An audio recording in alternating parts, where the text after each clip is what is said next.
I know what it feels like to be totally out of touch with your body and to just kind of go through the motions of life. It sucks. When you finally feel what it's like to thrive, it's insane. You quite literally feel like you're an alien on Earth. I think more people are starting to wake up, both patients and doctors, to the idea that there's more to health than medication. You should look at your lifestyle. You should look at your decisions. You should look at your thoughts. You should look at your relationships, your environment, and how they influence your state, your well-being. This is Decentralized Radio. I'm Tristan. And I'm Ryan. The goal of this podcast is to help educate you on how to live your most optimal life. We will host industry expert guests to shed light on topics that matter. We are not gurus, rather two individuals who have had to pave their own path to health and vitality, independent of the centralized systems that plague modern society. All right, everyone, welcome back to Decentralized Radio. Today we have Andres on the line. How's it going, man? Thanks for joining. Yeah, it's going great. Thank you guys for having me here. Ryan, round two today, looking beautiful as ever. I did shower yesterday. I tried to be a little ready for today. It's been, you can always tell when I've showered because the hair will poof out a little bit extra. But I'm excited. This will be a good conversation. This is like a month in the making here, so it'll be good.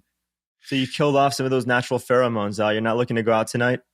No, dude. I actually went out. Funnily enough, I went out with my brother, my girlfriend, and was there anyone else there? There might have been. Can't remember. I went out one night, and I don't drink, so I was just kind of there in the moment.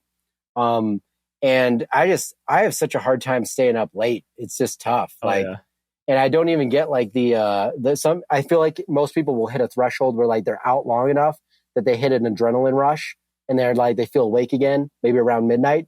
Not me, man. I was dead. I was falling asleep at like every bar we went to. And, not doing that one probably again for a while, but not too much of a night owl. How about you? Yeah. Yeah. Well, I used to do a lot of that back in high school. I feel like I got it out of my system pretty early on. In fact, my mom took my fake ID picture when I was like 17. I had the most responsible parents ever. Same here, Trust me, man. my parents, Same here. So wait, do those work? I've like never heard of anybody actually having success with those. So in Miami, it's like basically like it's like a second bar mitzvah, I guess. I mean, I say second because I am Jewish and I did my bar mitzvah, but it's like a ritual. It's like by the time you turn 17 or 18, you better have your fake ID or else you're not really, you haven't actually hit puberty yet. And so over here, I mean, the IDs look fake, but like it's just so common that, and nobody really gives a fuck. They just let you let in. As long as you're paying and, you're having fun or whatever, you're not being an asshole, you'll be fine. By the way, I love how on brand we all are. I just went for a quick jog with my dog, did some grounding on the beach before this. I always do that before every podcast. We've got Tristan with the gym in the background. We've got Ryan with the blue blockers. This is very on brand. I love this. Oh, the mountain water right there. Oh, yeah. We don't mess around. I strategically set up my office in my garage because it's like the only way you can get natural light in without, windows or anything, or just working outside is dope. And I do that at the park every day. But for a podcast setup and multiple screens, it's impossible not to. The red light. Yeah, no, it's a sweet setup. But I guess I'm curious. We talked about right then going out. I did the same in high school.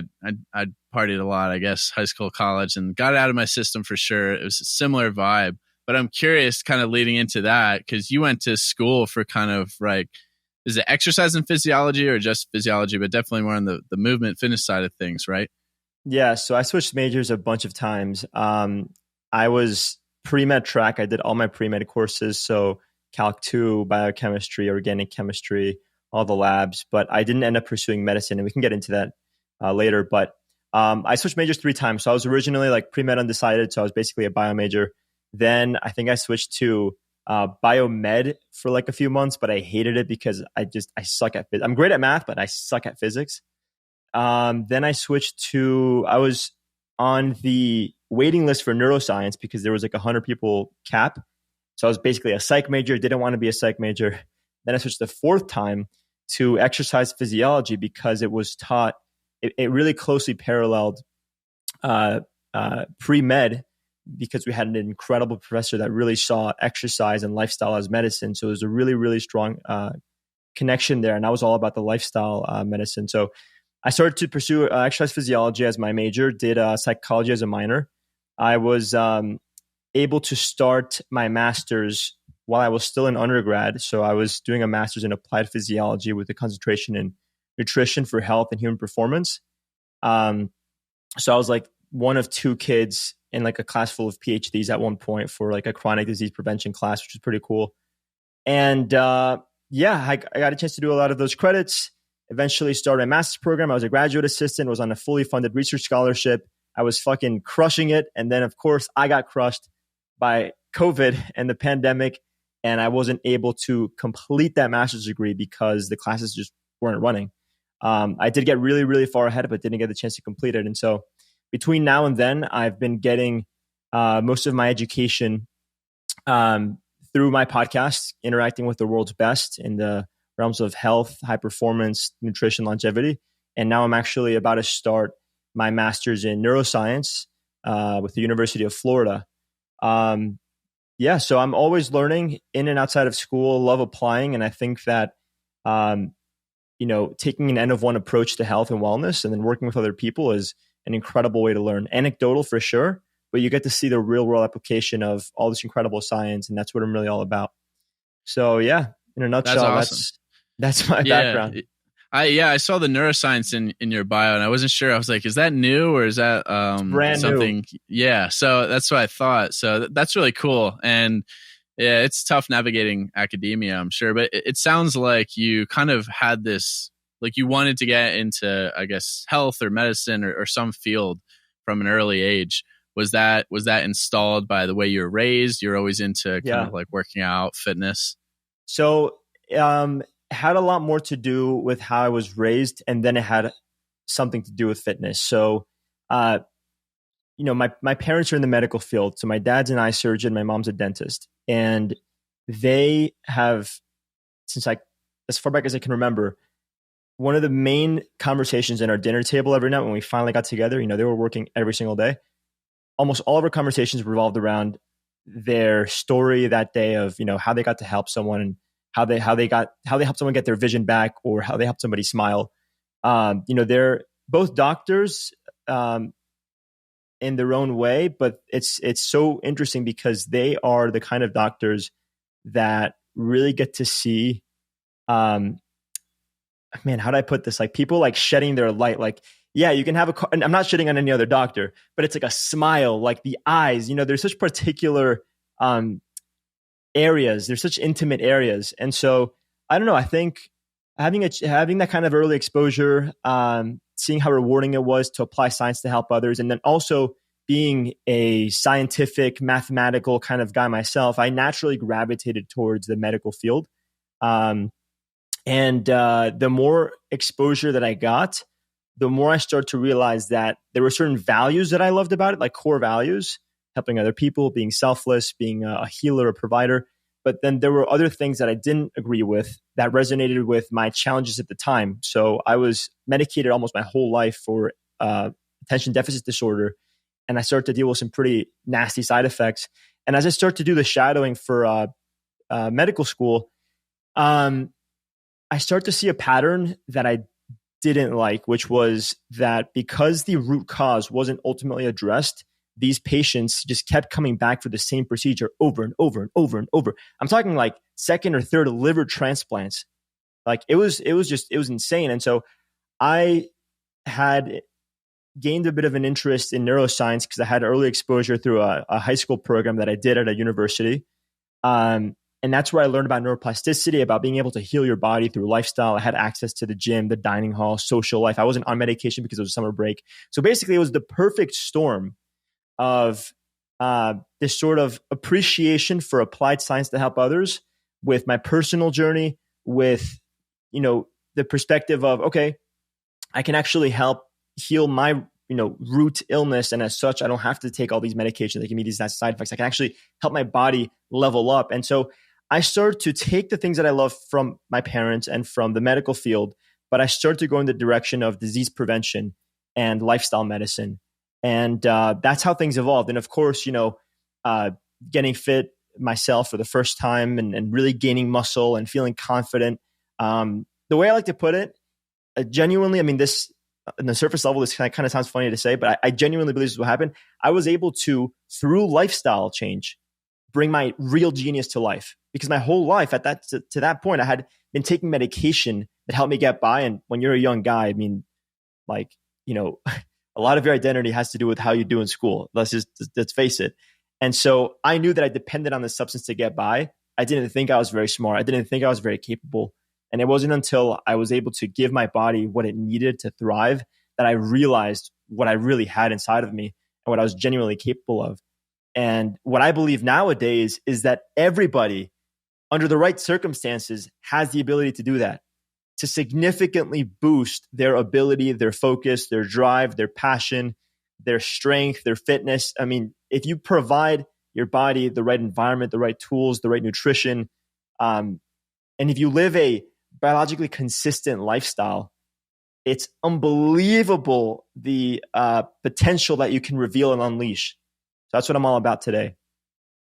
Man, that's freaking powerful. I'm glad we have someone on the podcast that's a powerful speaker, because it's super engaging. Like, I'm not falling asleep. I'm not like, oh shoot, got to remember, I got to do a question now. Got to do a question. No, that's great, and it's really interesting. You bring up ADHD, and so I've been hanging out with This is sort of an aside, but I find it kind of interesting because of your past history dealing with your own sort of illness, which is pretty common in our space. Like, pretty much everyone that's gotten to where they are now had a lot of these struggles. Maybe a little bit different, but a lot of them had a lot of the same kind of root cause issues in sort of the way we live our lives in modern society. What I find interesting is, specifically to ADHD and stuff, I've been hanging around with my girlfriend's family quite a bit over the last several days. And, they're a little bit older, kind of group generational. Everyone's together kind of hanging out.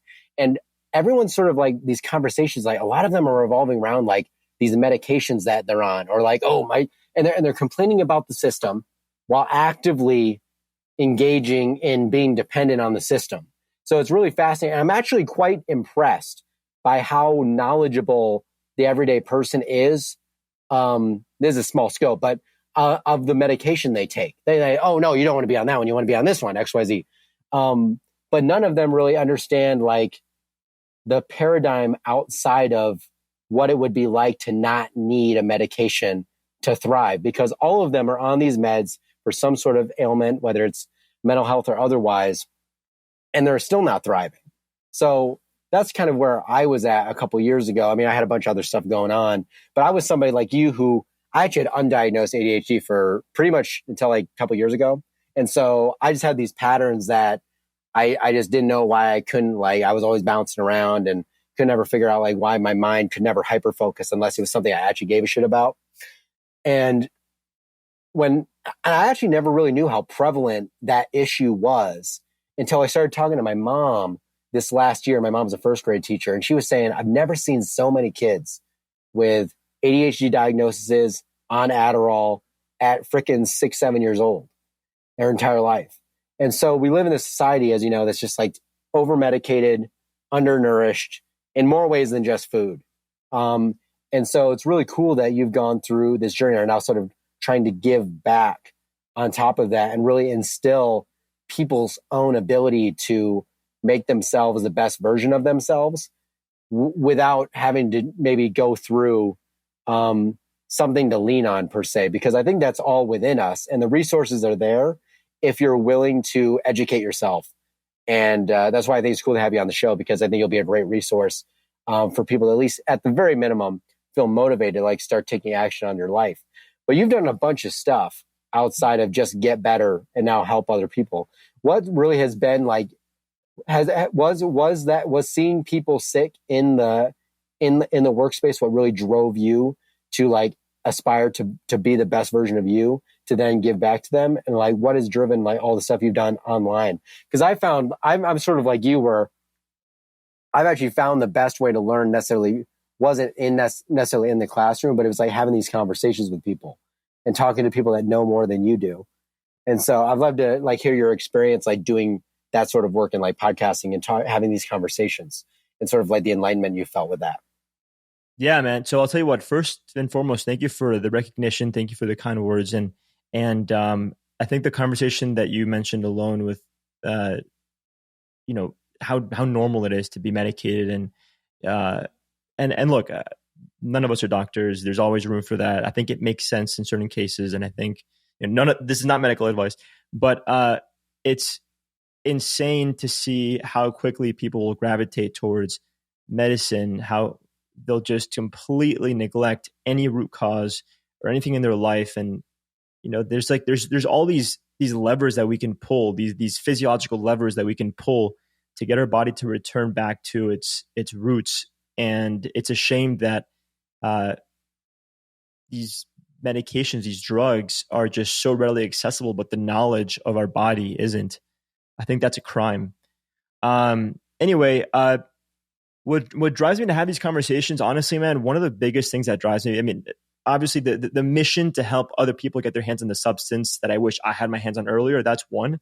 Like every time I have a conversation, I hope that, because I've had a similar conversation like this one many times. Obviously, this is a new perspective, new questions, new dynamic, but it's like, it isn't until you say it a certain way that it really clicks for someone. And every time I have a conversation, I hope that I can provide at least one of these gold nuggets of wisdom. It can be a phrase, it can be a word, it can be the way that I say something, the way that you guys ask me something that'll motivate someone to be curious about their body, about their health, and to want to learn more.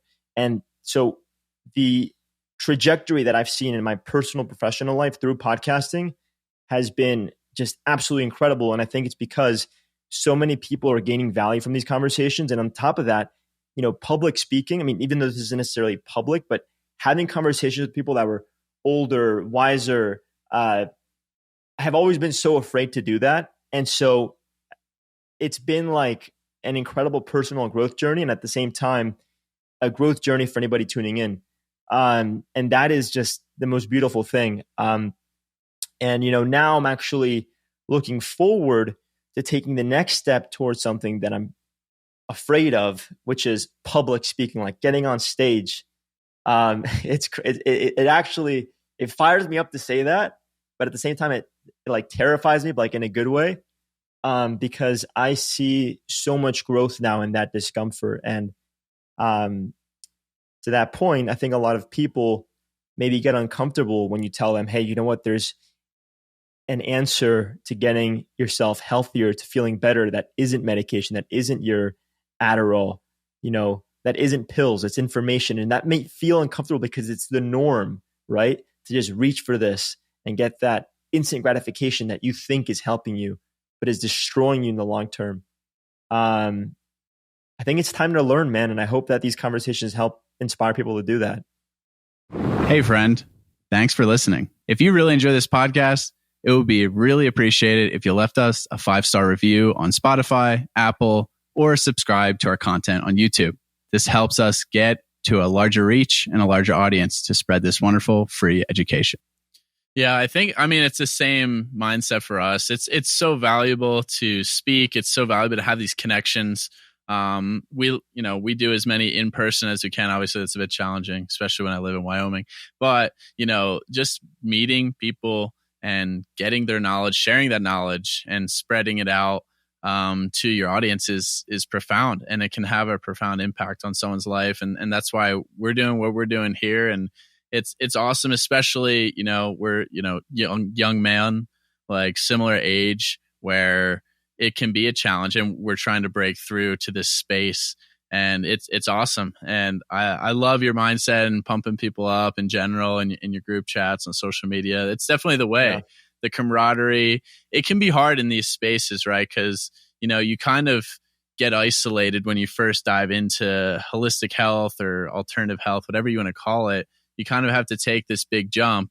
And most of your friends you went to high school with, we were talking about high school life earlier, they're not going to be on the same page here. Like they think you're nuts. Your family thinks you're nuts.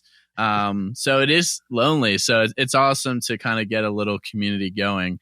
And going back to the ADHD thing, Ryan, you're calling it an issue. I would even debate that it's not even an issue. It's just the modern lifestyle. Yeah.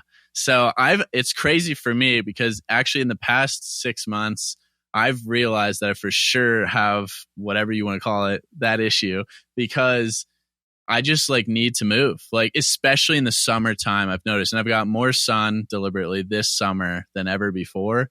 And in the summertime, I just have this do mentality. Like, I want to move. I want to physically do things.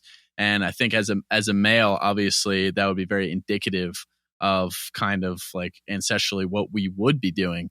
And maybe a winter is more slow and more creative. And there's actually neural pathways that some people talk about. There's, more dopamine created or backcycled from melanin, like in the winter, which is fascinating. But I'm curious, and my family and girlfriend have visited and told me that. They're like, you need to go run around or something. You're a little stir crazy. I'm like, yeah, probably. But I'm curious, Andres, if that's your perspective too, and kind of how you see that, fit into the modern lifestyle. And do you use, exercise, challenging exercise and high performance to kind of physically, to quench that? Yeah. I mean, I would say that exercise, and we can dive into all these in depth, but exercise, the right nutrition, good sleep, fasting, and cold exposure have been really good at sensitizing my dopamine centers. And by the way, I think I want to give Ryan credit here, because he did say that he thinks he has ADD, and he noticed that he hyperfocuses on things that he really gives a fuck about. That's verbatim. Well, what's funny about that, just side note, is that all these things were told to me. I never like asked for diagnosis. And so for me, it's like one of those things where it's like, I really hate adding the labels and stuff, but sometimes I don't know how to describe it. But yeah, it's funny because that's a whole nother topic. I'll let you continue there.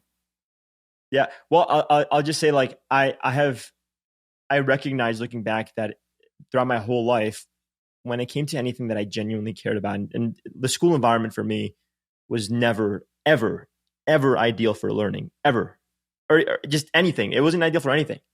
But, and I knew that. So I made my education happen outside of school.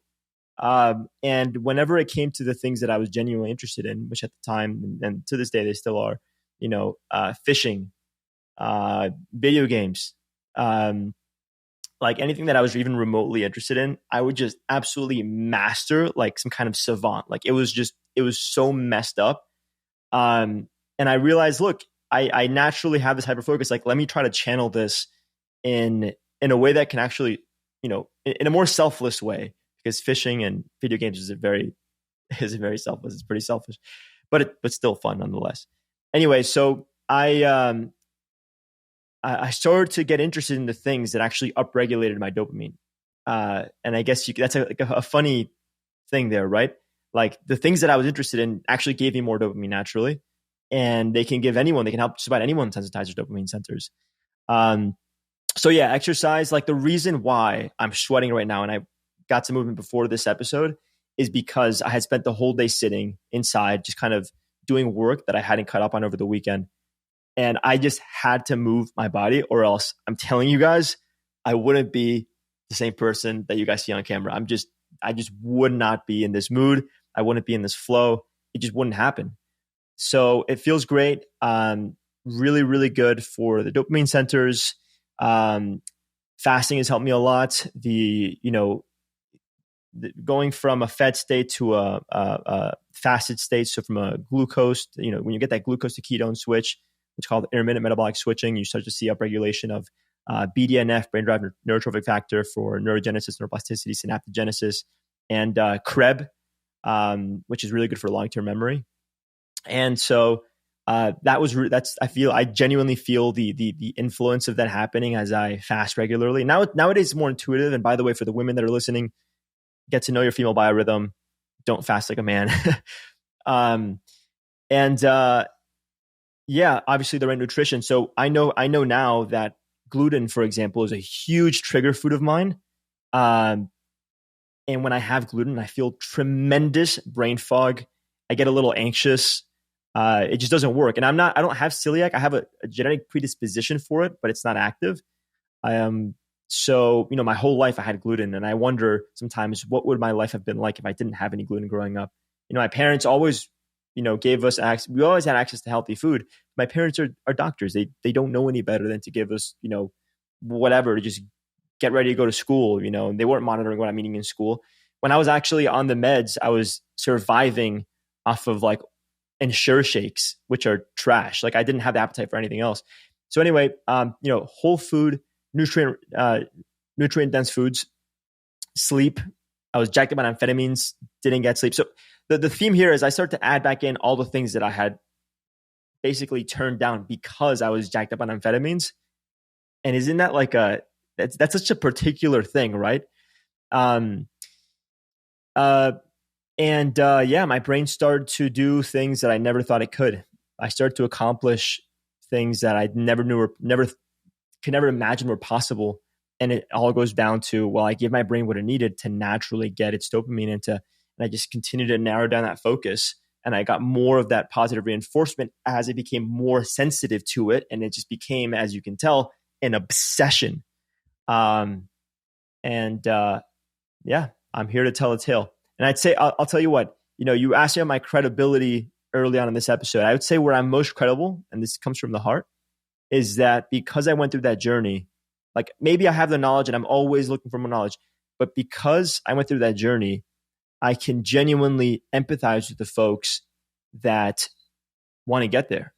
Like when I work with my clients, I don't just tell them, oh, look, here's your data, here's your blood. I'm going to, look at it with my medical board and we're going to determine like, okay, yeah, like logically that makes sense, but I really can feel for them. I can put myself in their shoes because I have been there. I was there for over a decade of my life. So I know what that feels like. I know what it feels like to be totally out of touch with your body and to just kind of go through the motions of life and cross your fingers and hope for the best. Like it sucks. When you finally feel what it's like to thrive, it's insane.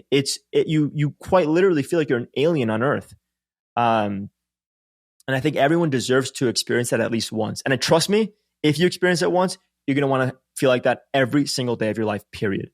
So let's do whatever it takes to get you there. No, I couldn't have actually said it any better. It's really interesting too, because it's like, it's sort of like a retrospective once you see a lot of progress and you look back and you're sort of like, oh man, if I had known when I was X amount of years old, if I had known this one concept, my life would have been like completely different. But at the same time, it's like, and this is something I've actually had a really, really difficult time with as I've really started doing a lot of the mindset work with like, been doing EMDR with my therapist and like all this sort of like, trying to unseat rooted traumas. I think were a lot of triggers for a lot of the susceptibilities that came to be for me in my late teens.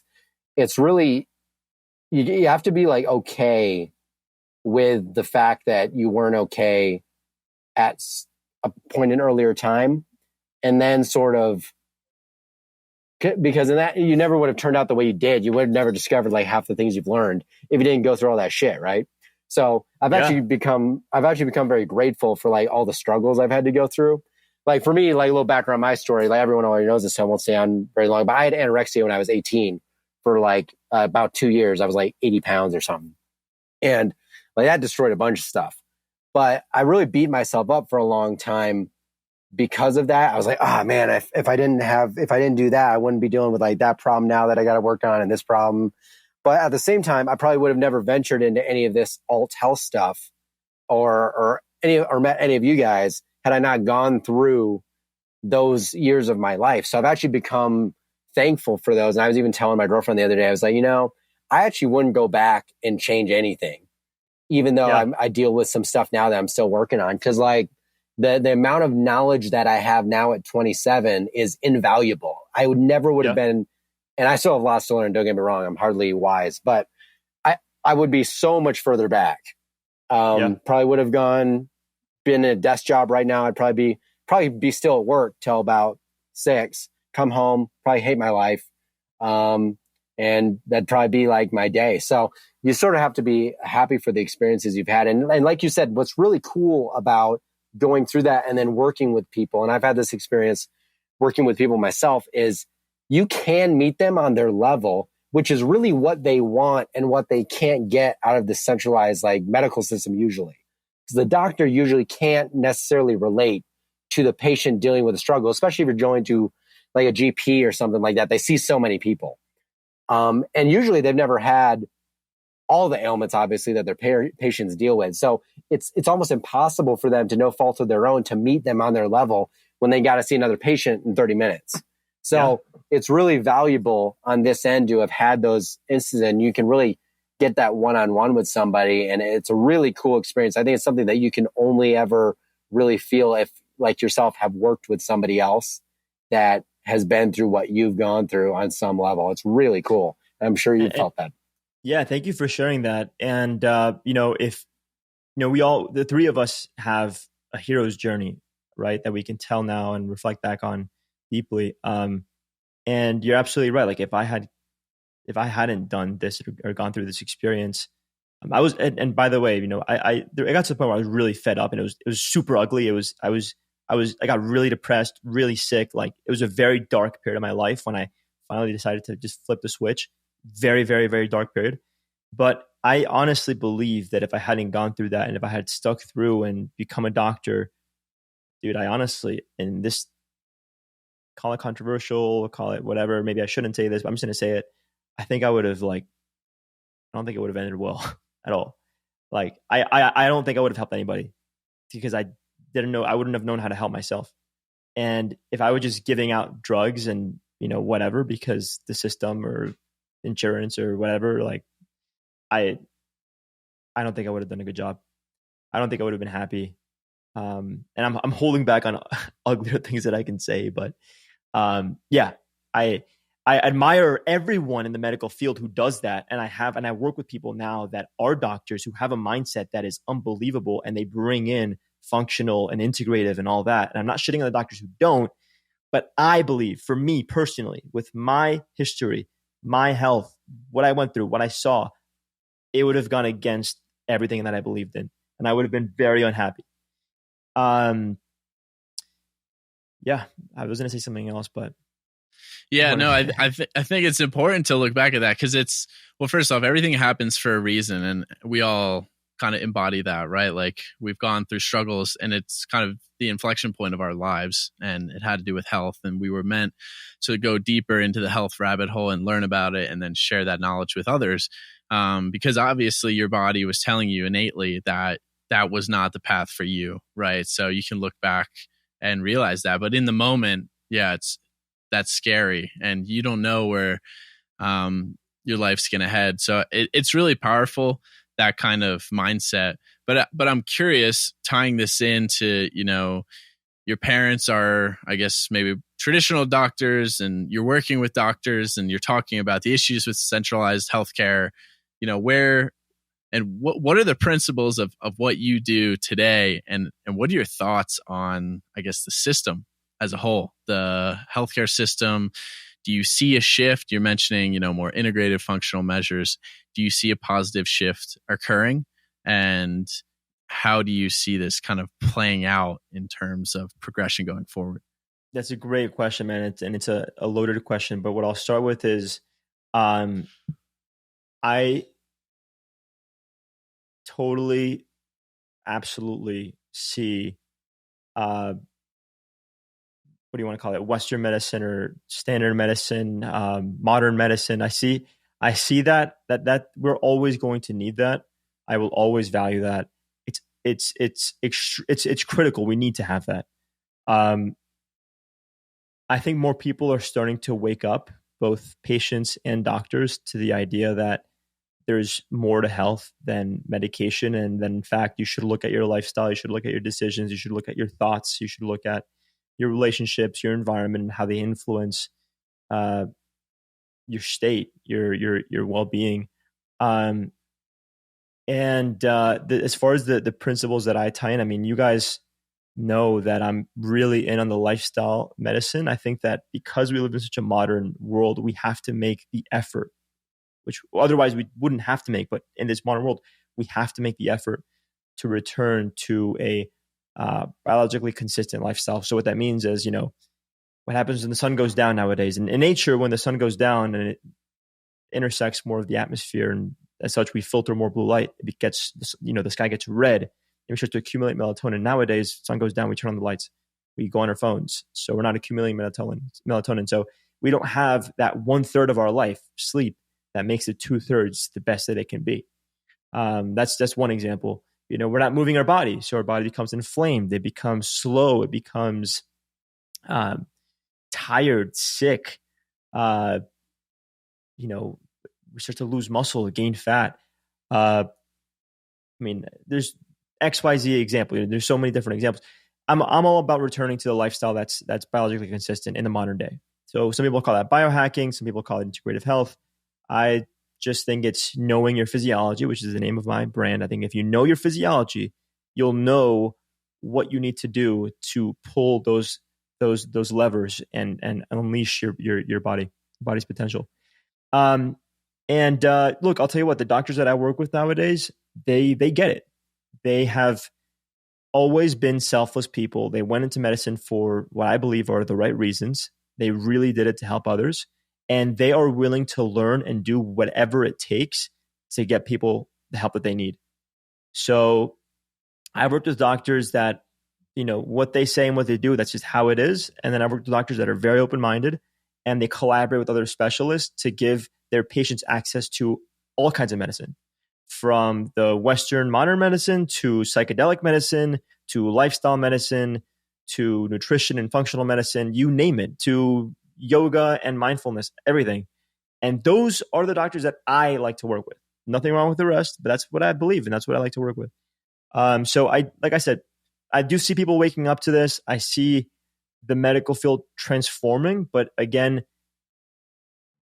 with every action, there's an equal and opposite reaction. I'm sure there's people that are now further away from holistic health now more than ever before, right? So we're in a space where we love what we do. We believe in what we do. Like you said, in the beginning, when you're first getting into this field, it may feel isolated. You may feel isolated from your people that you grew up with. But all of a sudden, you start to find this community of people that believe and do the same or similar things. And I think that that's true for a lot of the medical field as well. A lot of these doctors that were traditional doctors and started moving the direction of more integrative medicine. Maybe in the beginning they were more isolated, but now I definitely see this sort of coming together.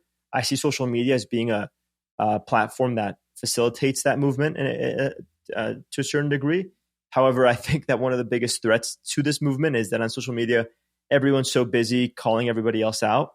That's a whole other thing that we can talk about. But I think it's always going to come down to collaboration, to educating the patient or the client and helping them harness the intuition so that the doctor isn't necessarily like a dictator, but like a leader in their health journey that gives them access to all the tools that they need. So I hope that was a way, I hope that was a good answer to your question in a way that really encapsulates everything that I believe. I thought that was pretty good. I mean, in my mind, it's sort of, and this is just sort of the consensus I've come to on my own, as well as talking to other people, is that no matter what, the effort to change the system, which I don't think will ever be changed in the way that I would like, is going to need to be a patient-led effort, because it's just the way it is. Like I have conversations like this with people that just message me on Instagram. And they're like, "Oh, I got this thing. Like, what do I do about this thing? Like, what doctor do I see? Blah, blah, blah." And I'm like, at the end of the day, it's like, you may need to see somebody or whatever, but you're still going to do like probably 90% of the heavy lifting, like on your own, to try and figure that out. And there's almost no way around that. Like I've learned from lots of different mentors and gurus or whatever you want to call them online. I kind of want to get into the infighting because that sounds fun. But most of what I've learned, I had to seek out myself, and it's about being innately curious. And I feel like just people, you're either curious or you're not. You're either driven to curiosity through pain and suffering, or you're innately that way, or you're somebody that doesn't want to deal with that. And so you accept what you think is inevitable, which is like lifetime of polypharmacy, multiple medications, like all this stuff. You kind of go either way. You kind of meet a fork in the road. And I think everyone gets there at some point in life. Some find it sooner than other people. They reach that fork. But what I think is bright is that, I've spoken to a lot of doctors in the space, particularly younger doctors. but even some older ones that as long as they're not set in their ways per se, seem to be pretty open-minded to always learning, always taking in new information. I think on a higher level, what would be great for practitioners in a conventional setting would be being more open-minded to things that don't necessarily come out of a peer-reviewed 1,000 placebo-blinded study or whatever, and just like look at logical things. I feel like we don't. I feel like there's so much like logical stuff just like happening in the medical space that it would behoove people to just like use common sense and not just like, listen to like what big pharma is trying to sell a drug for. But it's super nuanced. So it's like, there's not black and white. And what I want to get to is like within the community itself, I see the same problems in the functional health space, which I actually don't even like that term anymore.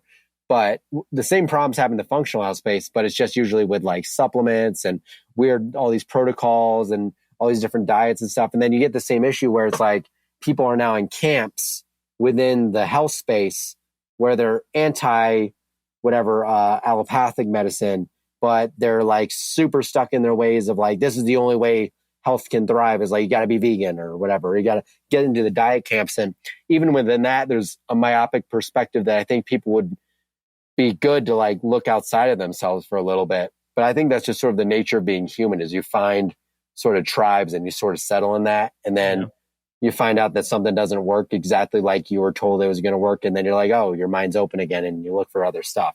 So I'd sort of love your opinions on like, how do you remain open-minded to new concepts and ideas and not get into that path of like getting stuck again? Because I find that that's a very easy thing to do for people on the way. Because I'm one of those people where like I've never accepted that anything has to be inherently that way for sure.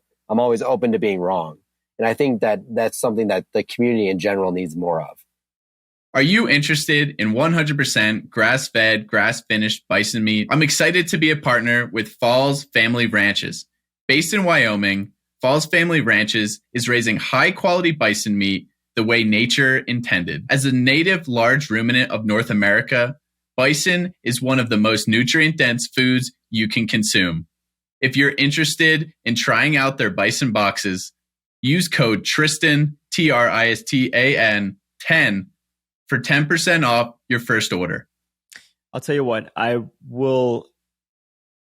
you asked a great question. And before I get into my complete answer, I'll share with you 2 nuggets of wisdom that my professor, my biggest inspiration, professor from the University of Miami, shared with me many years ago. The first one is that just because evidence is lacking doesn't mean that something is lacking in evidence. So what that means is just because we don't have proof that something works doesn't mean that it doesn't work. We don't yet have the proof, doesn't mean that it doesn't work. And then the second thing is every good scientist is skeptical. I identify as a scientist. I like to test things. And here's the real question is, well, what's testing? Because sometimes my testing is intuition. If something intuitively doesn't agree with me, but like theoretically or logically or systematic review, whatever says it does, well, then who's right and who's wrong? Because systematic reviews, they look at a general consensus out of thousands of people and maybe hundreds of studies, but that's not me, right? So I think that, man, there is no perfect answer to this question, at least not that I have one. I don't have a perfect answer to the question. It's open-ended. Yeah, I would say that the tribe that I like to surround myself with, and maybe I'll regret saying this 5 years from now, I like to surround myself with people that question but aren't necessarily conspiracy theorists, just people that ask questions, people that are curious. That's what I like to surround myself with. If you're curious, then whether something's right or wrong, you're still going to ask why. And I think that question of asking why, that's my biggest question. That's the number one question, will eventually lead me to either some mechanism of action or some kind of intuition. And that typically is enough for me to feel good about the decision that I'm making. And look, I I'm sure that 5 to 10 years from now, I'll reflect back on some of the things that I do nowadays, and maybe I will regret it. But I know that I am still going to test, whether it's through reviews or my own intuition, to figure out what's right for me. And hopefully one day I'll have the perfect answer to your question. But for now, asking why is good enough for me. Yeah. And I mean, that's why I think we align like pretty well in mindset, is because that's really what it comes down to. And the more you learn, the more you realize that we don't know. And yeah, the more you look at studies, the more you realize that more and more are very questionable, but they have nuggets of information that can be extremely valuable for you to put together your hypothesis for what's most optimal for your environment. But I mean, let's be real. And that's why I love that you're saying, you know, you're testing or you're collecting N of 1 data. And Ryan and I were talking earlier today about that. Like, I'm going to do some, you know, experimental lab tests, compare summer versus winter, and, you know, completely just embrace seasonality, which is pretty profound up here in Wyoming compared to where you are in Miami, and get it out there. Because guess what? There's no information for healthy 20-something-year-old men like us who are really embracing like a seasonal, ancestral, whatever you want to call it. You call it biologically consistent. I really like that, because that's not putting you in any camp, and it is biologically unique, right? We're totally different, genetic background, geography, where we live. So it is going to be different, and we shouldn't do the same thing. I mean, maybe part of the year, maybe like, you know, obviously value sleep, movement, things like that. But I think that's what's really important.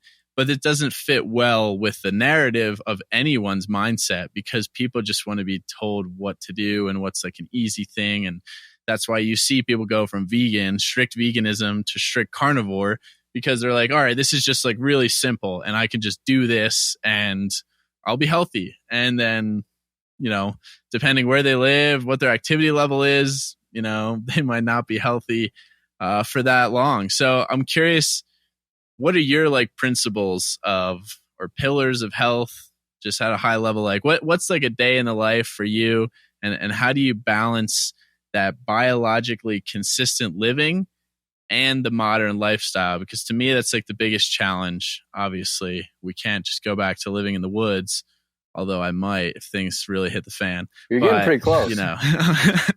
But seriously, it's the biggest struggle, and you know, we want to continue to progress as a society. So I'm curious how your mindset has evolved around this, and you know, are there things now that you value more than maybe 2 years ago, like for example?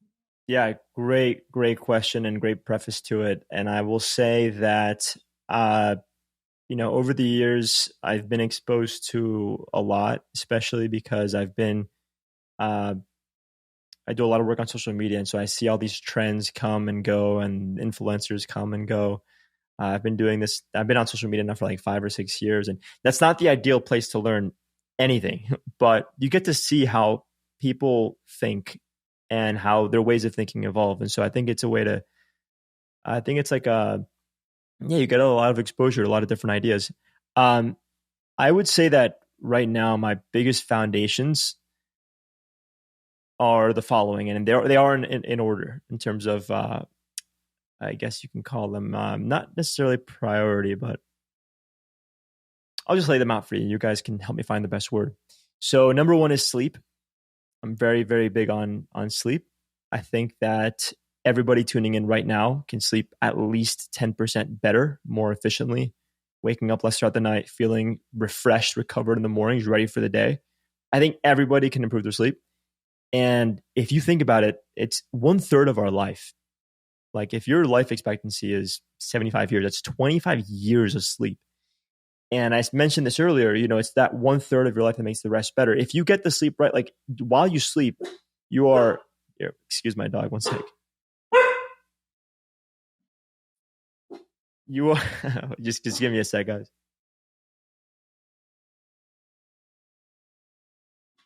So sleep is the best opportunity that you have for your body to orchestrate a series of biological processes that help you repair, remember, refine, recover.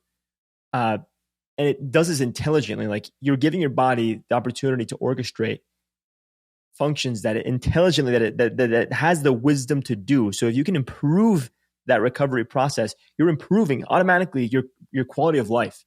And when you have an improved quality of life, when you have a regulated nervous system, when you feel refreshed, recovered, energized, automatically all these other pillars that I'm about to mention, they're so much easier to accomplish and to do right. So for example, the next pillar is nutrition. If you're sleeping better, you have a regulated nervous system, you're going to make better decisions about what you eat. And you're probably going to consume less calories throughout the day because you're not going to be eating from an emotionally driven, hyper like stress, chronic stress state, right? You're going to be pretty intuitive. You're going to be a little more mindful about what you're eating. You're going to chew a little more slowly, increasing the surface area of food. You're going to opt for foods that are actually nutrient dense rather than the foods that appear, that trick your mind, exploit the reward mechanisms of your brain to give you the impression that they're more nutrient dense. So like colored foods, processed foods, highly palatable foods.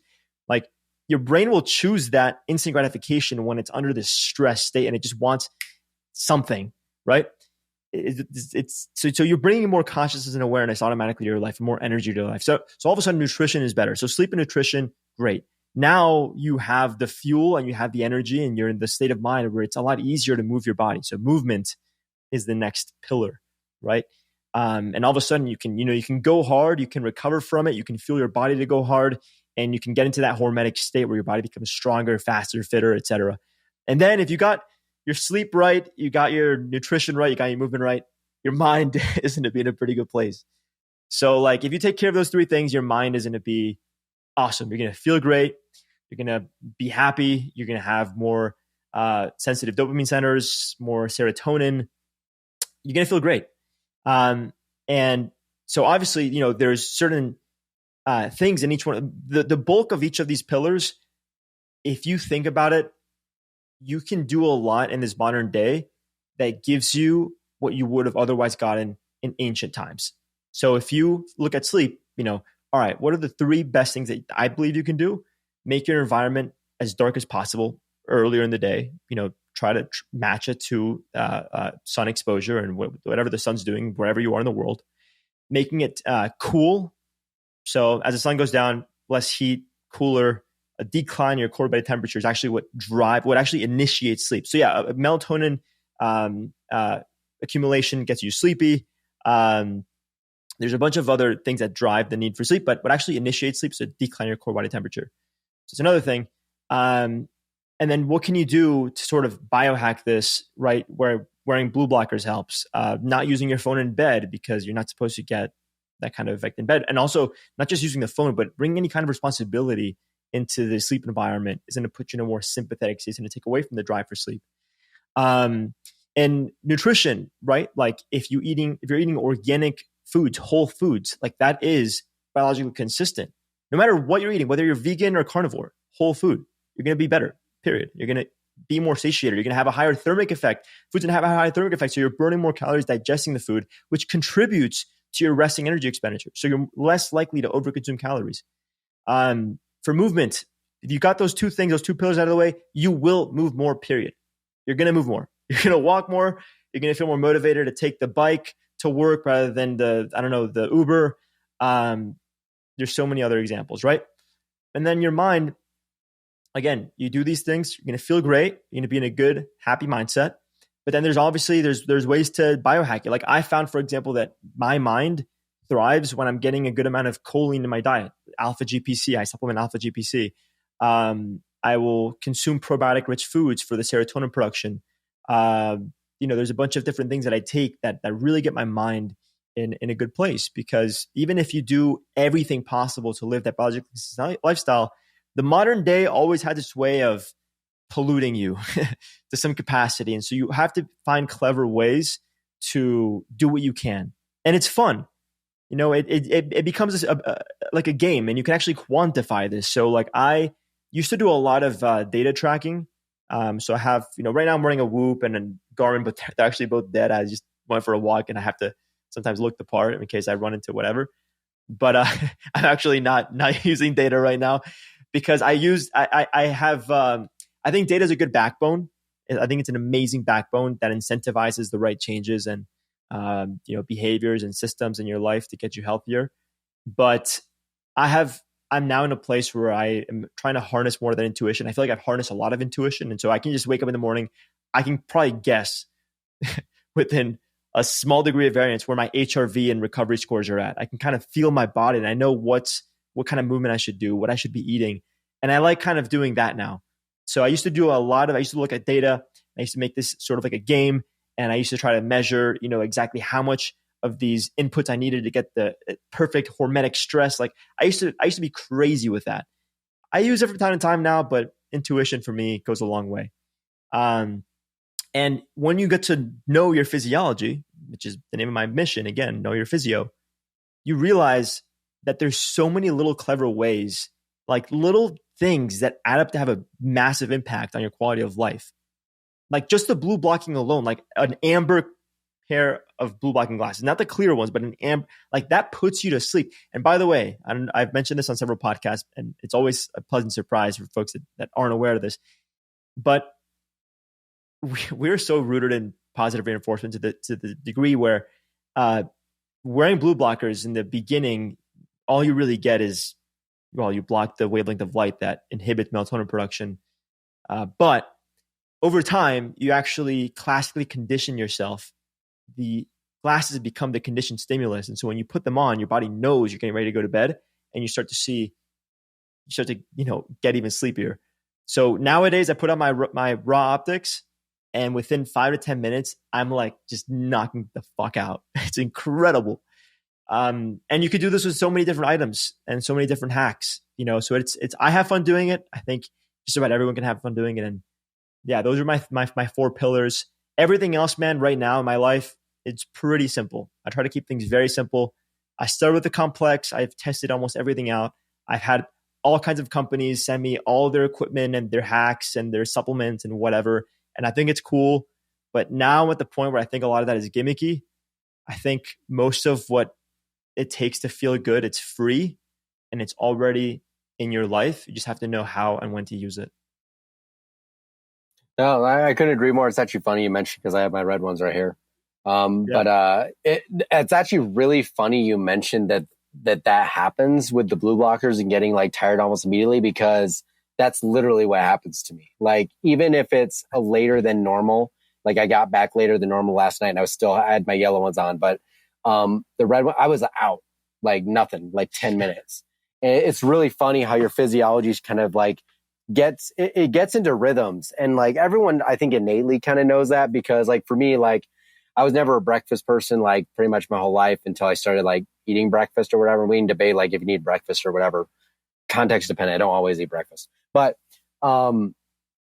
like when I was trying to, sounds dumb because I'm actually not bulky now. I've never really successfully bulked, to be honest with any of you, but there was a time in my life where I was trying to bulk. So I started eating breakfast and I was like, oh man, this is going to suck. Cause like I never eat breakfast. I'm never hungry in the morning. I just started doing it. And then your body just like craves it after a point, because you set a new cycle for yourself. So your body is like really, really like fluid. And like, they're even saying that now with like neuroplasticity, like you can actually change like your brain, like a lot more than people thought. Like they used to think that it was like dead set. I'm sure this stuff that you dive into all the time, but it's super fascinating that you were talking about, like, as you've practiced things, tracking data had its merits, and it still does for certain goals. And I ask people this all the time. It's like, why are you tracking that? Or like, why are you worried about this? Because I found after a point of me tracking things, it was actually me being so hyper focused on it that it gave me anxiety to like look at my aura numbers in the morning. And after a point, it's like you just get so in tune with your body. Like, if you got good deep sleep and good REM, because you don't feel like crap. And once you get to that, I think that's such a beautiful place to be, because that's when you're so in tune with your own physiology. It's like so many people aren't. So that's why I think like there is like value to tracking, and like obviously performance and stuff like that. It's good to track stuff because like you're trying to achieve specific goals. I think that's valuable for everyone, but it's the best place to be is like when everything's just like clockwork. And like Tristan will attest to this too, is like the longer you've been in the space and the more you've done, it seems like the simpler things actually get for you. Like you're taking less supplements, and it's just like the everyday stuff, like getting up, seeing morning sunlight, touching dirt and stuff. It's like these little things that add up, but it's not, I don't have any like crazy, like probably the craziest thing I have is I have red light over there that I use sometimes. But that's like probably the craziest like biohacking thing I've ever had. But yeah, that's like simplicity is everything at the end of the day. And it's sort of like not getting lost in the noise. And I'll kind of let Tristan chime in on this because I know he has something he wants to say. But it's simplicity. Just in general, it's fascinating, right? Because we've all been in this space for at least a few years, and now we've arrived at this point. Why is that the case? Because we've tried a lot of this shit. And what moves the needle the most is foundational lifestyle habits that are free or no added cost. I mean, you can make the argument that like eating higher quality foods is slightly higher cost, but going outside, moving, a pair of blue light blocking glasses, you don't even have to buy that. I don't even use them in the summer. I don't even turn on the lights. In the winter, obviously it gets dark at like 4:00. I'm going to have to use some more protection. But yeah, it's really easy, I think, when you first get in this space to be attracted to this glamour that is pills, supplements, gadgets. I mean, it's cool stuff. It's like, wow, like, some of these devices can, reconfigure your brain waves or, put you in a more parasympathetic state or, there's all these crazy things out there. And yeah, it's fascinating. And technology has its place, probably more so for, extreme cases and a short period of time. But what's going to move the needle the most for like your everyday long-term health is, they're mostly free. So I'm curious. I'm obviously you've thought the same things, but do you notice that being like a trend in general, or do you think that's just what happens after you've been in the space for like 4 or 5 years? It's a great question. I'm glad you asked that question for my own I don't know sake, the answer. I wanted to actually make the transition to that point. And so you asked the perfect question. And I would say, all these free things that are already in our lives, what do they have in common is that they're easy to adhere to once you understand they actually do have a profound effect. And when you understand that what has the most profound effect is consistency. And if you have the most, like I'll give you an example. When I was tracking my data and I was absolutely obsessed, sometimes I wouldn't charge it like before bed. And so I would literally stay up charging this fucking device. Like, it's so stupid. So that's just one example of like, what are you doing? Just get good sleep, wake up, be a little more intuitive.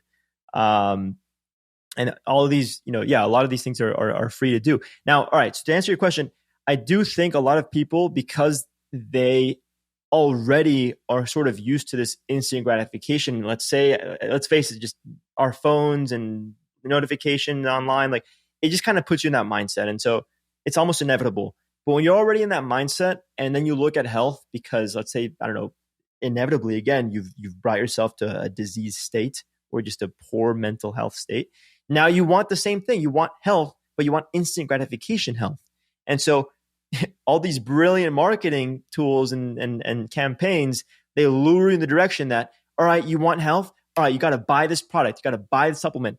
They're feeding off of people that are in a way desperate. So I think that, look, maybe that'll lure you in, but eventually what you'll learn is that in fact, the free lifestyle changes that you can make, and sometimes they have a small cost, right? Like eating healthier food. Let's just face it. It's not necessarily more expensive. It's that the other food that you're eating is just really cheap. And I know a lot of people that eat cheap food, but then they go out every night, they spend $100 on drinks and getting into the club, right? So it's just a matter of the way that you think about this. It's a matter of priority. It's a matter of delaying gratification.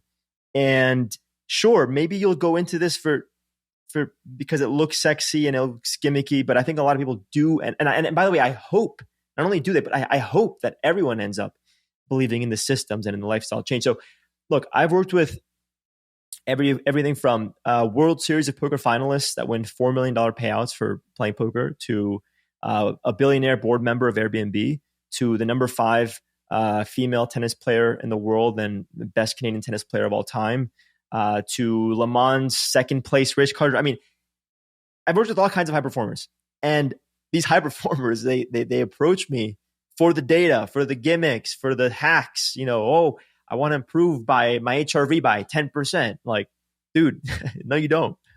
You just want to wake up feeling more refreshed and more recovered. You want to be a little sharper when you're racing your car. So anyway, a lot of people do come for those reasons. And look, I honor that. I love that. Get curious. But if you're here because you think that instant gratification, which is the root of evil in a lot of ways, is going to help you get healthier, you're wrong. So come on in, but I'm going to show you real gratification, genuine long-term satisfaction and fulfillment. All right. So I'm going to hold your hand and we'll do it together. Hopefully, if there's anything that I said that's valuable in this podcast, I hope that that's it. Because instant gratification is just the absolute biggest killer. And by the way, this wasn't part of the question, but I do want to, if I can, I want to take you guys through my phone settings to mitigate the effects of instant gratification and just having a better relationship and more intentional use of my phone. So maybe we can at some point transition there. That sounds cool. Yeah, 100%. I mean, that's the biggest issue for a lot of us, I would say. But it's so true. I know we want to get to some other things as well, but like it's all that glamour that really does draw people in. And it's fascinating to think about the high performers because they think it's too simple to be that effective, actually. And they think they're missing out on something and they need to be doing stem cells or whatever, crazy thing. But in general, 99.9% of people they're not doing the fundamentals well enough. They might be doing them, like they might be going to sleep at a certain time, but like they're not doing the fundamentals well enough. And if they just did those like 40%, I don't know, you could call it more strict, but more biologically consistent is probably better, then they get more of a profound effect. So I'm glad you shared that because I think it's underrated. And especially people are always looking to the really high performers for like what the hell they're doing. That's like super crazy or out there when if you just lived in accordance with, your biology and nature a bit more, you'd probably be just better off. Yeah. Yeah, for real. But with that, personal responsibility. One thing that I love that you do is spearfishing / harvesting your own food. It's something to me as I've gotten into hunting the past year and a half and it's coming up now season. Really stoked about season? It. Yeah, elk, just in general hunting season. Man. Yeah. That's on my bucket list, man. Bow hunting and elk is like top tier bucket list. And I just got a bow. Dude. But who knows? But it's probably too early for a bow this year. But that's, I got an elk last year. I was super stoked. First ever hunting trip. But that kind of personal responsibility of harvesting your own food is really, to me, one of the most admirable things you could do.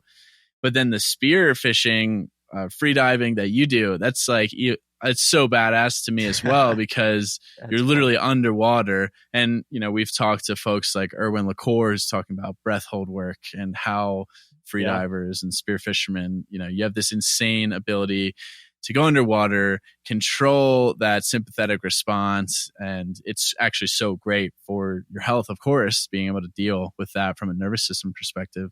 But then at the same time, you're also, having to control, your brain to be able to accurately shoot a target and swimming underwater, cold water. I don't know the water temperature there. Maybe it's warm, but walk us through that. Is that something you always have done? How did you get into this? And like, what's it all about? Because I love it. If you can't tell by the smile on my face, I love spearfishing. and I'll tell you what, shooting fish and bringing it home and making a nice dinner, that's obviously a huge bonus. But most of the benefit and the reason why I love it is because of the adventure and the sense of camaraderie and how primitive it is to be among other people that are driven on this pursuit to like hunt. It's like, if you want to talk about evolutionarily preserved mechanisms, like being a hunter and a gatherer, it's in every single one of us. Whether you gather plants and all you eat is plants, or you shoot elk every season, like it's inside of you. And if you can find the format that allows you to reveal and unleash that, you're going to be even more human. And so I have had the chance to experience every single emotion spearfishing. Most of that is joy and pleasure. And also very difficult times, and ending up in the emergency room for 2 or 3 days and in the hospital under close observation because I had a lung trauma, harvesting a grouper 70 feet deep on one breath, and spending 3 years paying that off. But yeah, I mean, it's absolutely amazing. And like you said, sometimes when I tell people about spearfishing, I don't consider some of the things that you mentioned, which is, I mean, not only do you have to be aware of the environment, but in being aware, you have to be calm, and then you have to line up a shot, right? And it's like it's millimeters and milliseconds that make the difference, and I think that it's an environment and a way of life where I get to take everything that I know to the extreme. And I love that. I love seeing how far my applied breathwork techniques can go, not only in helping me prepare to dive down deep, but to, what am I doing on the boat between dives so that I don't spend all my energy on the first couple spots, because we're out there sometimes the entire day doing 100 dives, between 30 and 80 feet deep, hunting fish. So it's the most intense. And then, by the way, you have to get back, clean the fish, carry all the gear, go back home, clean everything up. It's like, it's exhausting. You're doing endurance work, you're doing strength and power, you're holding your breath. There's not a lot of science behind, like, in every sport above, on land, you can, be, I guess, a little more intuitive about your breathing because you're not holding your breath. Like when you're holding your breath, it just adds a whole nother layer of complexity to everything. But I'll tell you what, and this is going to sound cheesy, and it's something that many free divers and spearfishermen will say, when you can really harness that awareness with your body, calm yourself down, and be, get into that flow state where nothing else matters and you're totally present, you actually forget to breathe. And it's when you're deep in that water and you're so calm, you did everything right. You're so calm. That's when the surrounding life gets curious and approaches you. So like, as a good hunter, and by the way, this is true to underwater hunting as much as it is for hunting elk, on a mountain. It's like when you're super calm, when you're super relaxed, you're a part of that ecosystem and life approaches you. And that is something that there's no words to express how beautiful and how rewarding that is. And then, hey, if you so choose, take a shot, bring that animal home and tell the story of how it all came together among people that you love, and enjoy that amazing food that the universe, God, whatever you pray to or whatever you believe in, provided you with. So I live for those moments, man. I live for those moments. And, you can say, all right, well, yeah, you're traveling all over the world, raising your carbon footprint, going on planes to hunt this one fish as a trophy and putting it on Instagram, like whatever, like people are always going to complain. Yeah, I burn fossil fuels to get to Panama to hunt a big snapper, but it's not about that. It's not about taking a good picture for Instagram. It's about having a sense of adventure in this modern day where, let's face it, like most of our adventure is waking up and going to work. And like, I want to feel human. And I'm sorry that that's what it takes to feel human nowadays. Get upset about it all you want. I'm here living life and enjoying that with so many people that I love. So I'm going to keep doing it. And yeah, man, there's nothing like spearfishing. There's nothing like hunting. But I think it always has to have that kind of sense of love, awareness, and appreciation for your environment, whether you kill something or not. That's cool, man. That's rad. I'm like hyped off that already. It's funny because it's like I've never personally like hunted anything. That's a lie. Never legally hunted anything. You shot a squirrel in the backyard or something? Yeah. My grandparents have a cabin up in northern Michigan, and we would shoot stuff up there all the time. And like my grandpa would usually make us eat it. But there is something else to it. I actually really liked that line you said. It was like when you're underwater, sometimes you forget to breathe, because that actually was a really reminiscent memory of mine. So recently, Tristan, I guess recently is not necessarily recent, but Tristan was hanging out up at my house one time, and we have a pool, and he was showing me some breath work stuff underwater, like how to relax your body and like hold your breath longer. Granted, so I sucked butt at this. I was like the worst. Couldn't figure it out. But it reminded me of when I was a kid. My family had a pool, and I remember distinctly there were periods of time where I would go underwater, just hanging out, swimming around, and I never felt like I needed to take a breath. And now I can't say that I was under there for like minutes at a time, because it probably wasn't as long as I remember it being. But I remember being under there and like not thinking about it, but I must have been so relaxed. Yeah. Because I remember like I was under there for like longer than I could do now. And I would come up even, and I wouldn't even need to gasp. It would just be like a normal, like even a shallow breath. And it's such a profound feeling. I remember it very distinctly. Like it's insane. So I actually wanted to ask you a quick question about like breathwork techniques and how to like get into stuff like that, because obviously you've been doing really well. So what were some initial steps you took when you were like starting to get into like free diving stuff? Like what are some breath techniques that you can practice, like that anyone could do? Like I'm a fan of box breathing and stuff like that, but I'd love to expand my horizons. Yeah. And I'll say first, that's an interesting anecdote that you just shared. I find that, I'm assuming that the reason why it may be tougher now is because either, maybe you're stressed about something else or, whatever. Like I'll give you this example. When I'm on the boat and I'm spearfishing, like for me, that's a total disconnect. But I find that if I have a very intense week and I'm still hanging on to a lot of that stress, I'm not diving anywhere close to how I want to dive. Like my breath holds suck. Like I'm tired. Like, and it's because, well, what happens when we're stressed out? The first thing that goes is our breathing. There's a breath work, breathing, whatever you want to call it. It's the most accessible way to influence your physiology because it's what gives you air or oxygen and helps you effectively run away from stressor. Like our stress response is linked to running away. I mean, that's just how we spent most of our evolutionary history. We had to run away from, adverse conditions like climate or just one sec. Sorry. You're good.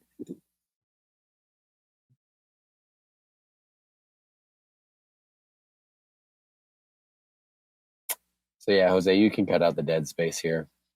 All right. So anyway, there's a really important link between our state of physiological stress and, effectively running away from that stressor, because it's just something that we had to do when we were stressed out, when we felt like we were being threatened. We could get away, we could run away. And so nowadays what happens is we still have the same response, but we don't need to run away.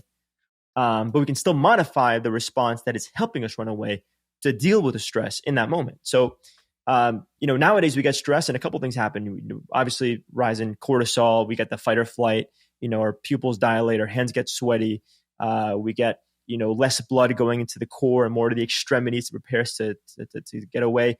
Our blood glucose levels rise, so it prepares us. It gives us the fuel, the substrate that we need to get away. So when all this is happening, when you're stressed out nowadays, like how do we survive nowadays? We have to sit on our laptops and get work done, and maybe we'll get a paycheck, right? Well, we still have the same stress response, but we're not moving, and so it's killing us. We get this buildup of inflammation. We get, this glucose variability that is hurting us. Our breathing goes. We start mouth breathing because mouth breathing is the fastest way to breathe. It's like an emergency breathing, but it's not the most effective. It's not the most efficient. Nasal breathing is. And not only is it nasal breathing, but if you nasal breathe naturally, by the way, if you isolate the rest of the body, just your face, nasal breathing already is going to humidify the air better, filter the air better. You're going to get an increase in nitric oxide, which is antibacterial, antimicrobial, antifungal, antiviral. And you start to see more of this, parasympathetic activity starts to calm the nervous system. Then all of a sudden you see the rising and falling of the chest, right? And I'll make the link to spearfishing in a second and freediving in a second. If you're nasal breathing, but you're still getting a rising and falling of the chest, you're using primarily the upper part of the lungs to breathe. But the highest concentration of alveoli, where oxygen exchange occurs in the lungs, is actually in the bottom of the lungs. And so if you are nasal breathing, and by the way, David Jacko Jackson taught me this. He's an Oxygen Advantage master trainer. When you breathe through your nose, don't just breathe through the nose, but breathe into your face rather than up into the nostril. So if you've been to a yoga class, you'll notice that the beginner yogis, When they tell them to take a deep breath, they go, that's like absolutely wrong. You want to take a shallow, slow breath into the face, and it should be so soft, so intentional that you don't see any movement in the shoulders or in the traps, because you're using your belly to breathe. The vagus nerve goes down to the belly. It sits right below the diaphragm.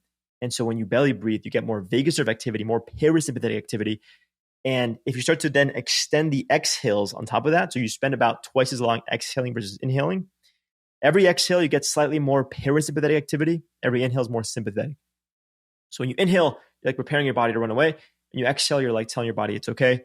So quite literally, I will do like a 4-7-8, I think is a really good one. I forget who coined 4-7-8, but I love 4-7-8 because you're spending 8 seconds exhaling, 4 seconds inhaling. The 7 in between is a 7-second hold. When you hold your breath, it actually helps calm you down slightly. You don't want to hold it too long, and you can actually build up over time your CO2 tolerance, makes it easier. But when you hold your breath slightly, you get a cardio inhibitory effect. So you actually help slow down the heart rate. So 4-7-8-1 really. So 4-7-8-1 meaning 4 seconds in, 7-second hold, 8 seconds exhaling. You're exhaling so slow, by the way, that if you had a candle right in front of your face, you wouldn't blow it out. And then you hold that for 1 second and then repeat. I typically do this the night before. If I'm going to bed and I have a lot on my mind, I'll do this breathwork technique before a big meeting or a big podcast or any kind of engagement where I feel maybe a little anxious or just a little too like overactive. When I'm on the boat getting ready to dive, and then in the water, there's a ton of techniques. I'm not going to get into them only because I don't want anyone tuning in or even you guys to take freediving seriously until you take a freediving course that actually teaches you the anatomy and physiology of breathing specific to that environment. Because otherwise, it's an extremely, even with the training, it's still objectively an extremely dangerous sport. And so what I just described is a simple breathwork pattern that anybody tuning in can do to immediately modify their stress response and be a more intentional about their decision-making, their reaction, anything, because you're regulating the response that is otherwise going to help you run away. When nowadays we don't need to run away. We need to just deal with what we're dealing with effectively. So bring oxygen, bring energy, bring intuition, bring mindfulness in such a way that gives you that effective decision-making. And then I'll leave the rest for your freediving class. But yeah, I do a lot of this as I get ready to dive. That's cool. One last thing I'll say, just because I thought of it during the thing when we were talking about why potentially I was able to hold my breath longer in that moment as a child. I think actually, like, I've noticed this a lot. Is like as you get older, I feel like stress builds just because you have more responsibility and life starts to hit you a little bit, and the real world becomes like real. And what was interesting is like I sort of have been trying to do this thing where I I'm taking a note from Picasso, who like said it took him a lifetime to learn how to paint like a child. I'm sort of trying to regain that free mindset of a child, because that's when I remember being the most, and this is probably universal for a lot of people, remember being the most free, the most carefree, the most like the things that you worried about like seem so insignificant now. But I really try to I feel like I'm really, I don't know. It's finding that inner child. I feel like that's super important. I think that's like part of the journey for everyone, is like sort of finding that freedom for themselves. Yeah. Trust me, when you're in the water, that probably is nothing. I appreciate sharing that. When you're in the ocean and you're in your wetsuit, maybe you have a gun on you, you don't, your fins, whatever. When you're in that environment and you see how much life there is in there, man, you become a child. You're like a child, because you're just like, everything is like the biggest surprise and is just so intensely alive, and it's so unexpected. And I think that honestly helps me get in touch with my childlike self, which I think is, to your point, extremely important. Yeah. Yeah, I feel the same way. I mean, anytime I'm kind of in the wilderness, I think you just kind of, you're tuning out, like you're saying, it's a complete disconnect, which is why I value things like this: camping, hiking, backpacking, hunting. so heavily because it's so easy to be distracted, to be, just getting assaulted, for lack of a better word, from all direction in the modern world, in an everyday situation. But when you have this disconnect, you can really take in the environment that's around you. And I think, then you can turn on that inner child, that inner curiosity, that profound movement of how you feel when you see wildlife, when you see just scenery, like whether it's a really cool feature in the water or in the mountains. And that's awesome. But I'm curious, is spearfishing like, is this something that's growing in popularity, decreasing? Like, is there a risk of this completely being wiped out, like in certain areas in a few years? Because I talk a lot about hunting in general with my friends, and, like elk hunting, for example, in Wyoming in 30 to 50 years, who knows what that looks like, and maybe only be for rich people. I mean, we keep getting higher in population and animal population. If we don't change the way we manage our wildlife, our ecosystems, it's not going to be looking really great for hunters in the future. So is this something that you're concerned about? Is there like a large conservation effort surrounding spear fishing as well that's ongoing? Because I feel like that's usually the case with the good hunters is they're trying to simultaneously be conservationists. Yeah, that's a great question and a great topic. I'm not an expert in this topic. Frankly, I don't think I'm an expert in any topic. But I'll tell you what, I think from what I understand here in Florida, there's an important community of food average spear fishermen. It's relatively small. I mean, I think spearfishing is still pretty small. And I think that the barrier of entry and the barrier of responsibility turns a lot of people off naturally. As cool as it sounds, not everyone's going to do it or want to invest in it. Like, by the way, you can do it with minimal gear and spend a couple $100, but when I'm going out with my buddies, we're each wearing like $2,000-$3,000 worth of gear. And sometimes you end up losing some of it because you get sharked or something breaks or it falls off the boat. So I think that's one barrier of entry. Obviously you either need a boat or you need to know someone with a boat, or you need to get a kayak. But even then, it's still sketchy. So the community is growing. People are getting into it. It's growing very quickly now with social media, since people just want to take cool pictures. And so they want to do whatever it takes to get a cool picture. It is definitely growing. In fact, my dad, he started doing this when he was about 20 years old. And back then it was like it's tiny. Nowadays, I'll go to conventions with him, and they're conventions. Like there's thousands of people there, and they love it. So it is growing a lot, but it's still, compared to other sports, relatively small. I think that, the environment is being threatened, not just by the spear fishermen, but by all the boating and the pollution.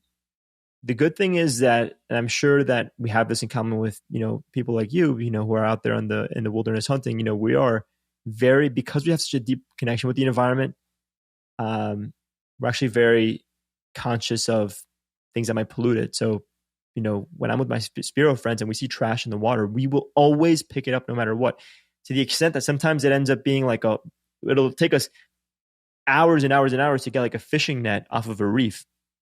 And that'll be like a whole day fishing. Like we'll come up on like that's what we'll do that day, So we really take that seriously. Spearfishing is, from what I understand, and again, this is where I'm not an expert. I don't know if this is 100% factual, but from what I understand, from what I know, it's the single most selective and sustainable fish harvesting method that exists.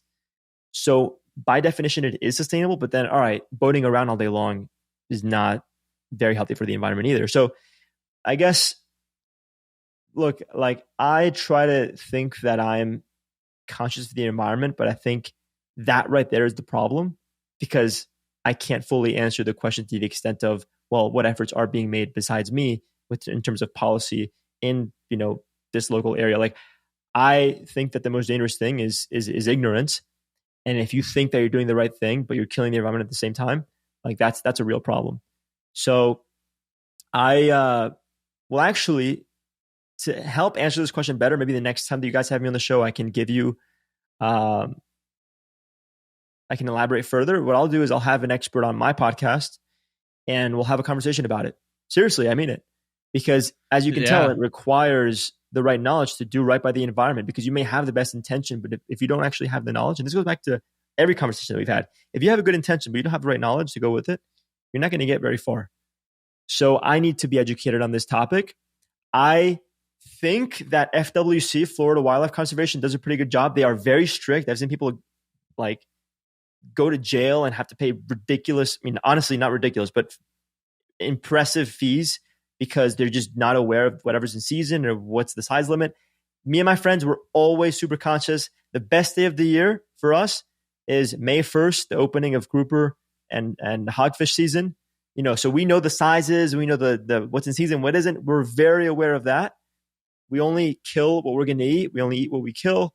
We get one nice fish a day. That's enough for us. But there's a lot of people that just shoot whatever. They don't give a fuck. And it's a shame. But there's always going to be those people. I think eventually, you know, and hopefully karma bites them in the ass. But I think that there has to be more mainstream education on what the everyday person can do to improve their relationship to the environment. So yeah, service you want to learn more about. No, that's a great response. I mean, that's kind of what I was looking for. I'm not an expert on conservation of ruminant animals, wildlife, but I know, like hunting tags pay for like so much, for example, and I'm sure fishing licenses fishing also licenses pay do, for, in fact. Yeah, they do. Exactly. So it's kind of that. Obviously, if you're trolling fish in the middle of the ocean, that's like the real problem. Just dragging everything off the bottom of the ground or bottom of the ocean. And fishing nets, large scale commercial fishing, that's where the real damage is being done. So I would agree with you. I think it's definitely a sustainable way. Obviously there's, some issues with boating. That's it is what it is, but that's, we drive cars every day and you can't do everything perfect all the time. I like to imagine that I'm doing the best I can, but I know there's always room for improvement. It's just my ego talking. But I'll tell you what, when we're on the boat with my friends, we're very, very conscious of what we're doing, and we do our best to clean everything up. And you want to be, you're incentivized too, right? Like this is the whole reason that the incentives are so important, because if you do good by the environment, that's going to be there for you. It's going to be there for maybe your kids, your grandkids. Mm-hmm. And the problem is when you get, people who are just paying a shit ton of money, they're just coming here one time, they don't really care, and they just want a trophy or take a picture. Those incentives are misaligned. And I think that can be said for a lot of types of hunting, but it's really cool because not a lot of people are doing this. I think it takes clearly a large amount of skill training and mental fortitude. And so does, other types of hunting, but then other types of hunting, lower barrier to entry.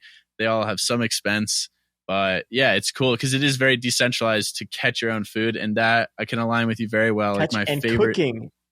Yes. That was what I was about to get to. It's like when you not always, because I'm sure you make some ceviche out of that too. Preparing, and I make elk tartare. The enzymes cook the flesh. Yeah, that's true. You're right. Yeah, but the acidity in the lemons cooks the flesh technically. Sharing that meal with people you love. I mean, that's like the ultimate thing right there. And I never get more excited than when I prepare like elk for family and friends, loved ones. And I'll tell you a cool story actually that goes hand in hand with this conservation sustainability effort.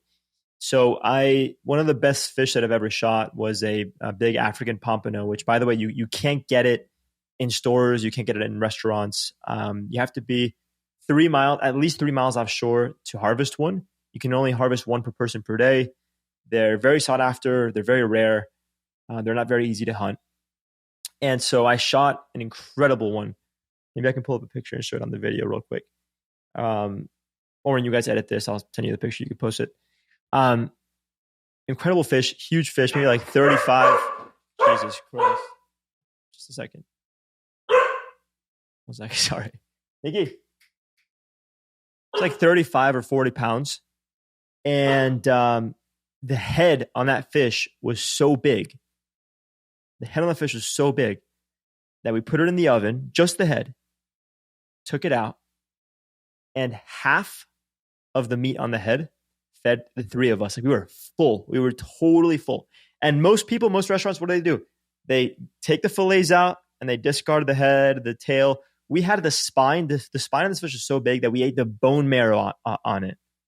We ate everything on the head.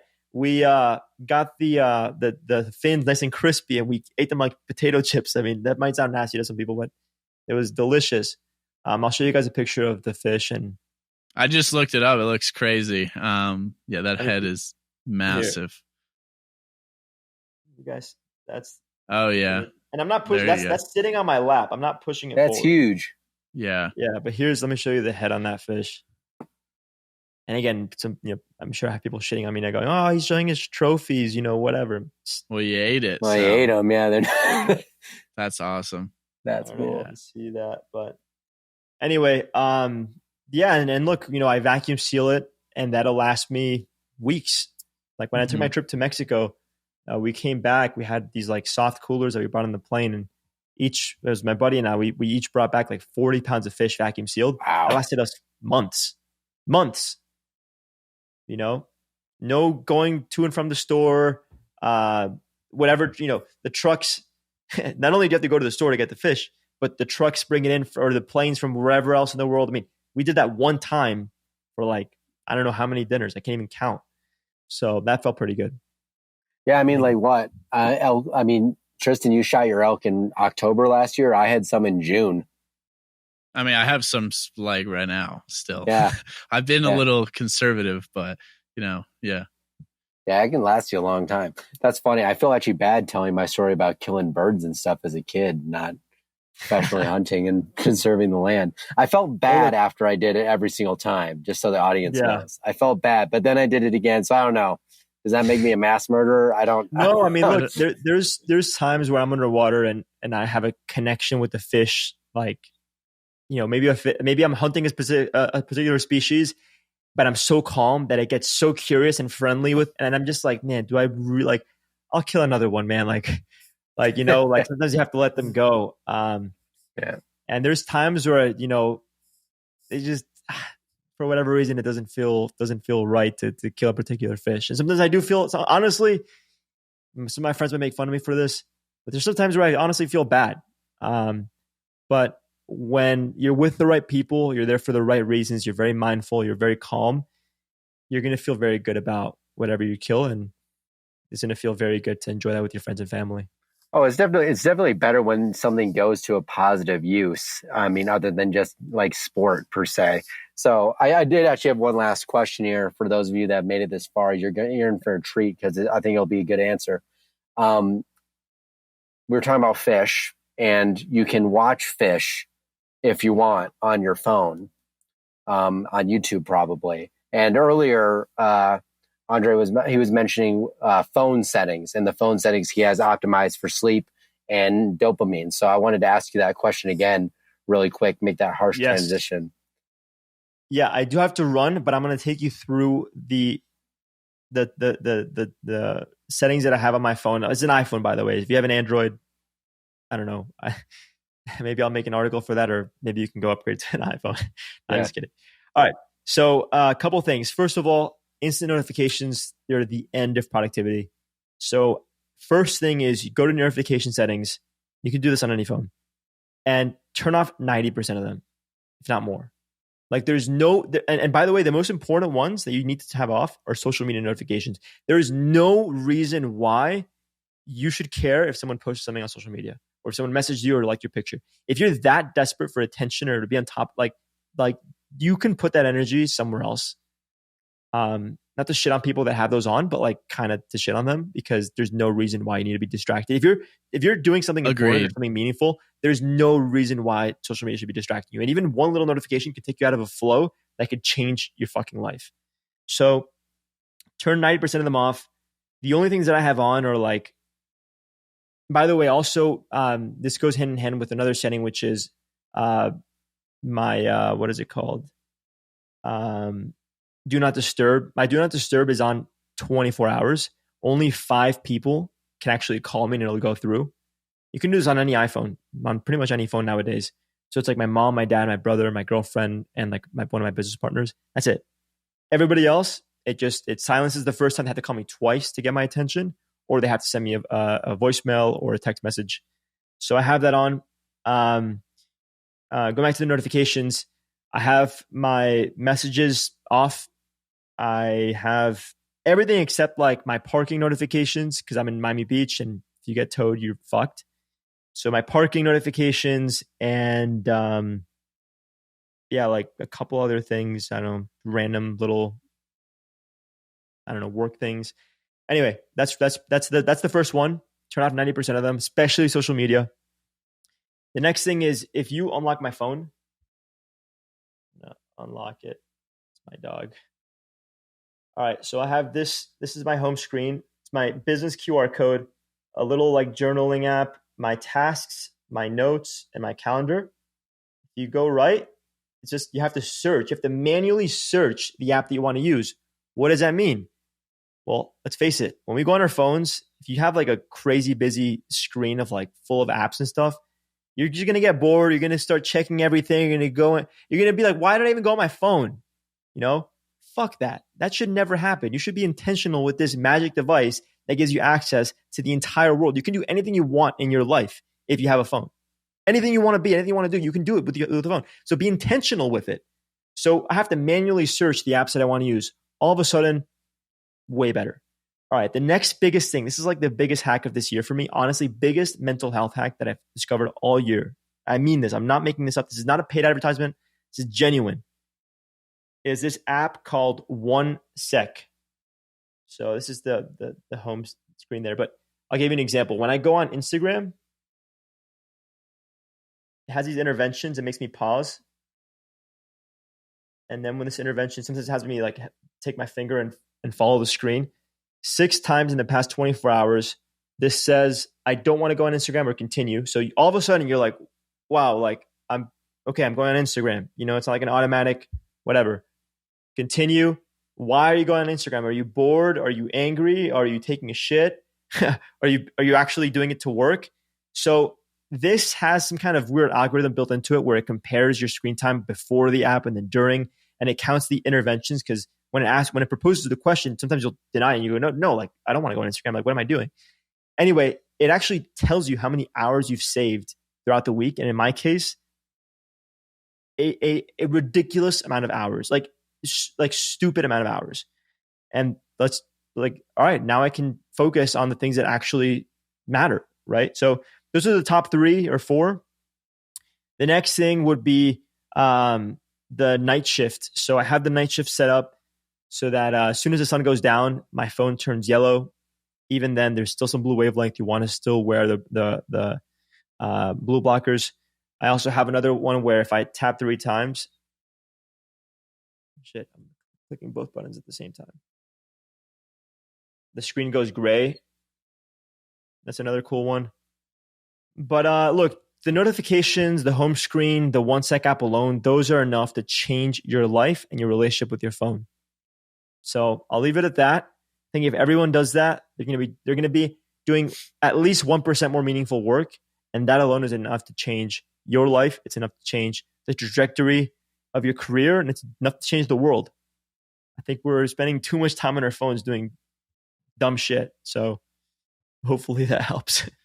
And with that said, Amen, I do have to get going, you guys, but it's been a huge honor and a pleasure.